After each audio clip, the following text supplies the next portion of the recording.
Assalamualaikum warahmatullahi wabarakatuh. Halo semuanya, aku Lutfia Rehani, NPM 2101201028 dari kelas O 2122. Hari ini aku mau ngajak kalian buat belajar bareng matematika bisnis yang udah diajarin di pertemuan-pertemuan sebelumnya. Video ini juga dibuat untuk memenuhi tugas dari dosen kita tercinta, Pak Rega. Kalau mau pintar bareng, tonton videonya sampai habis ya.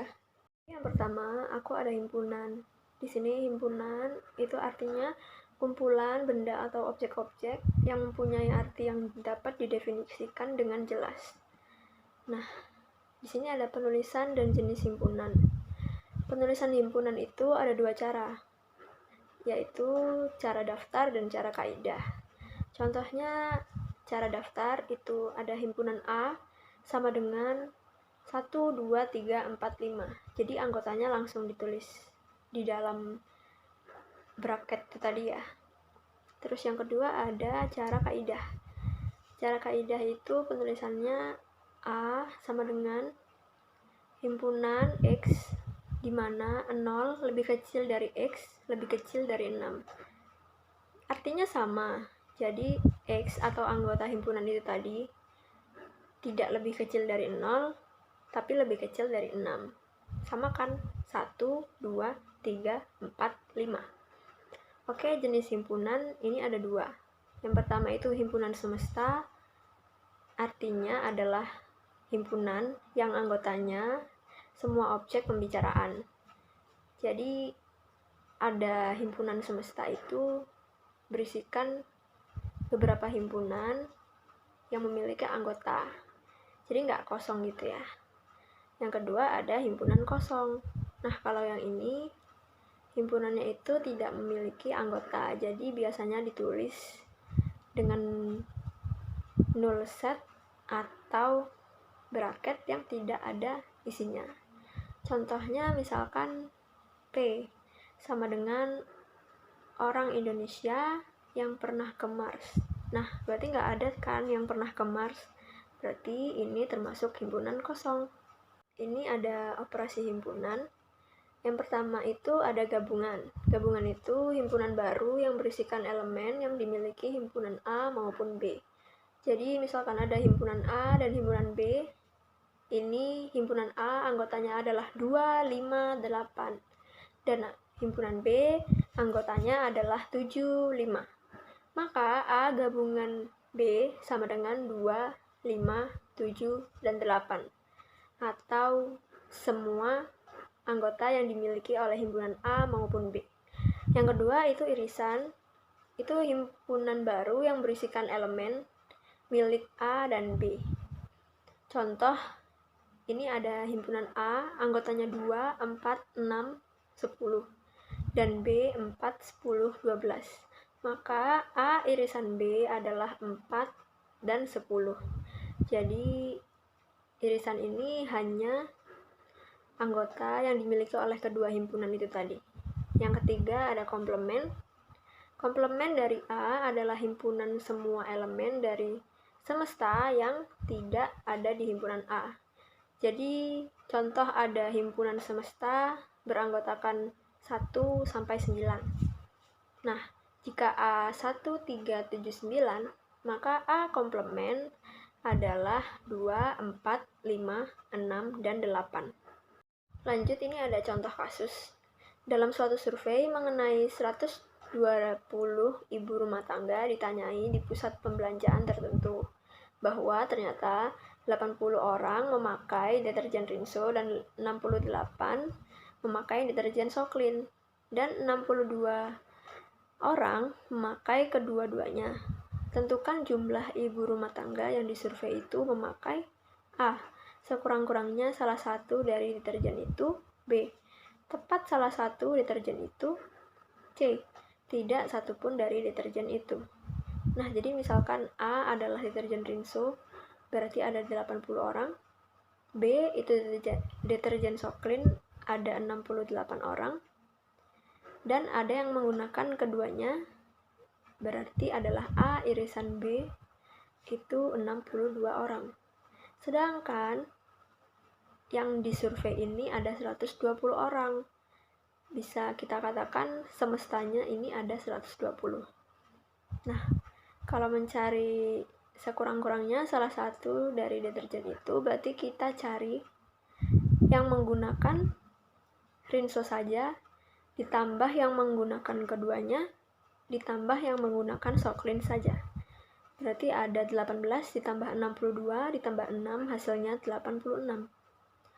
Lanjut, ini tepat salah satu deterjen itu.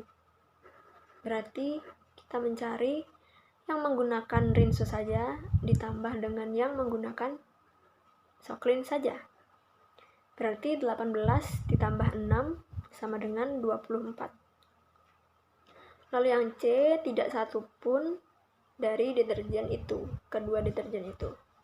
Berarti semesta, himpunan semesta atau U dikurangi A gabungan B komplement sama dengan 120 orang dikurangi 86 sama dengan 34 orang. Oke, kita masuk ke materi yang kedua, itu deret. Deret adalah jumlah dari bilangan dalam suatu barisan.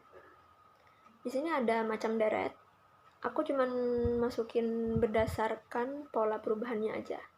Jadi yang pertama ada deret hitung atau aritmatika.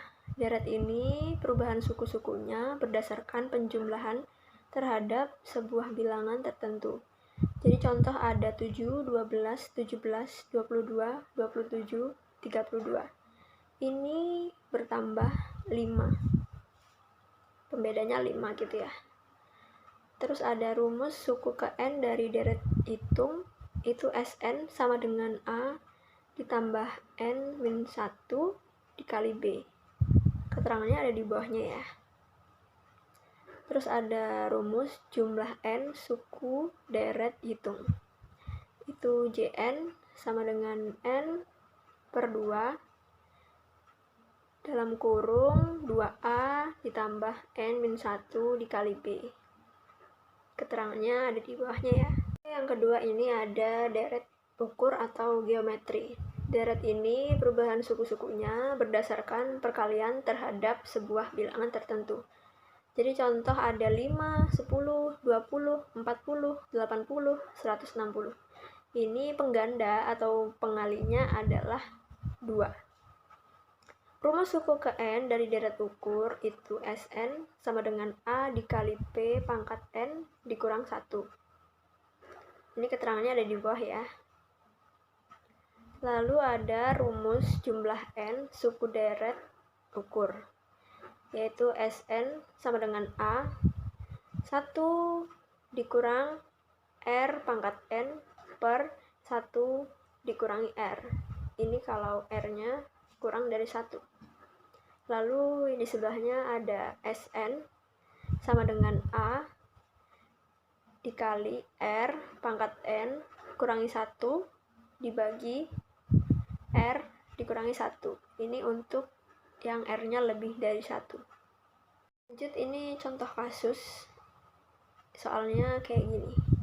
Hasil penjualan PT JYP pada tahun ketiga dan kelima adalah 100 juta dan 220 juta. Jika perkembangan hasil penjualan memiliki pola sama dengan deret hitung, berapakah hasil penjualan pada tahun pertama? Pembahasannya seperti ini. Jadi diketahui dulu S3 sama dengan 100 juta, S5 sama dengan 220 juta. Cara menjawabnya ini N 5 dikurangi N3 dikali B sama dengan S5 dikurangi S3. 5 dikurangi 3 dikali B sama dengan 220 juta dikurangi 100 juta. 2 kali B sama dengan 120 juta, B itu sama dengan 60 juta. Lalu kita cari ini pendapatan pada tahun pertama. S3 sama dengan A ditambah 2B. S3 itu 220 juta sama dengan A ditambah 2 kali 60 juta, pembedanya. A sama dengan 220 juta dikurangi 120 juta. Jadi pendapatan pada tahun pertama adalah 100 juta. Oke, lanjut. Ini ada penerapan ekonomi yang kedua dari deret. Ini adalah bunga sederhana. Jadi bunga dalam teori bisnis adalah balas jasa yang dibayarkan bila kita menggunakan uang. Di pihak yang meminjamkan uangnya mendapatkan pendapatan bunga, dan di pihak yang menerima pinjaman akan membayar biaya bunga. Bunga sederhana adalah pendapatan bunga yang hanya diperoleh dari modal awal saja untuk setiap akhir tahun atau periode, sehingga nilai pendapatan bunga berjumlah tetap setiap tahun. Jumlah bunga ditentukan oleh 3 faktor, yaitu uang pokok, tarif bunga, dan lamanya peminjaman. Rumus untuk menghitung dalam bunga sederhana adalah sebagai berikut. Yang pertama, I sama dengan P dikali R dikali T. Yang kedua, S sama dengan P ditambah I. Keterangannya ada di bawah ya. Oke, kita lanjut. Ada contoh kasus sekaligus pembahasannya ya. Ini ada Amir memohon pinjaman 2 tahun sebesar 6.500.000 kepada Bank Duit Makmur. Bank menyetujui pemberian pinjaman tersebut dengan tarif bunga tahunan 14%. Yang ditanyakan, berapa bunga sederhana dari pinjaman tersebut dan berapa nilai jatuh temponya. Jadi ini diketahui dulu, uang pokok 6,5 juta, tarif bunga 14% atau 0,14, waktu peminjamannya 2 tahun. Kita masukkan ke rumusnya, I sama dengan P kali R kali T. Jadi uang pokoknya dimasukkan 6.500.000 dikali tarif bunganya 0,14 dikali waktunya 2 tahun. Mendapatkan hasil 1.820.000. Yang kedua itu nilai jatuh temponya sama dengan P ditambah I, yaitu uang pokok ditambah bunga. Jadi 6.500.000 ditambah dengan 1.820. Hasilnya 8.320.000. Oke, kita masuk ke bab yang ketiga. Ini fungsi linier. Biar nggak kelamaan, aku langsung ambil di penerapan ekonominya. Jadi di sini aku mau bahas fungsi permintaan. Fungsi permintaan menunjukkan hubungan antara jumlah produk yang diminta oleh konsumen dengan harga produk. Jika harga naik, maka jumlah barang yang diminta turun. Sebaliknya, jika harga turun, maka jumlah barang yang diminta akan naik. Sehingga grafik fungsi permintaan mempunyai slope negatif atau miring ke kiri. Rumusnya itu QD sama dengan A dikurangi BP. Lalu ada PD sama dengan A dikurangi BQ. Ini keterangannya ada di bawah ya. Oke, lanjut. Ini ada contoh kasus. Jika fungsi permintaan dari suatu produk adalah Q sama dengan 6.000 dikurangi 5P, pertanyaannya, berapakah harga tertinggi yang dapat dibayar oleh konsumen atas produk tersebut? Lalu yang kedua, berapakah jumlah yang diminta jika produk tersebut gratis? Yang ketiga, berapakah perubahan jumlah yang diminta konsumen jika harga produk tersebut naik Rp5? Yang terakhir, gambarkan kurva permintaan A dan B tersebut. Oke, jadi pembahasannya seperti ini. Yang A pertama itu Q sama dengan 6.000 dikurangi 5P. Jadi Q-nya diganti 0 sama dengan 6.000 dikurangi 5P. P pindah ke ruas kiri. Jadi P sama dengan 6.000 dibagi 5, yaitu 1.200. P-nya 1.200. Lanjut yang kedua, yang B. Q sama dengan 6.000 dikurangi 5P. 6.000 dikurangi 5 dikali 0 sama dengan 6.000. Ini Q-nya 6.000 ya. Terus yang ketiga, kalau harga barangnya naik Rp5. Jadi 6.000 dikurangi 5P sama dengan 6.000 dikurangi 5 dikali 5. Jadi hasilnya 5.975. Untuk gambar grafiknya seperti ini. Jadi Q itu yang horizontal dan P adalah yang vertikal. Jadi Q-nya itu 0 dan 6.000. Dapat titik di 6.000. Lalu yang P-nya 0 dan 1200. Jadi titiknya di 1200. Ini terus kita tarik garis lurus menjadi seperti ini. Lanjut, ini penerapan ekonomi yang kedua dari fungsi linier. Jadi aku mau bahas surplus konsumen. Surplus konsumen adalah selisih antara jumlah maksimum yang rela dibayarkan konsumen dengan jumlah yang sebenarnya dibayar oleh konsumen. Surplus konsumen berada di bawah kurva permintaan dan di atas garis harga real. Jadi ini grafiknya dengan keterangan di sebelahnya ya. Rumus untuk mencari surplus konsumennya itu luas segitiga atau setengah dikali alas dikali tinggi.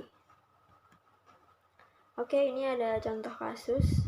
Bila diketahui fungsi permintaan dari suatu produk adalah Q sama dengan 100 dikurangi P, di mana P adalah harga per unit produk dan Q adalah jumlah produknya.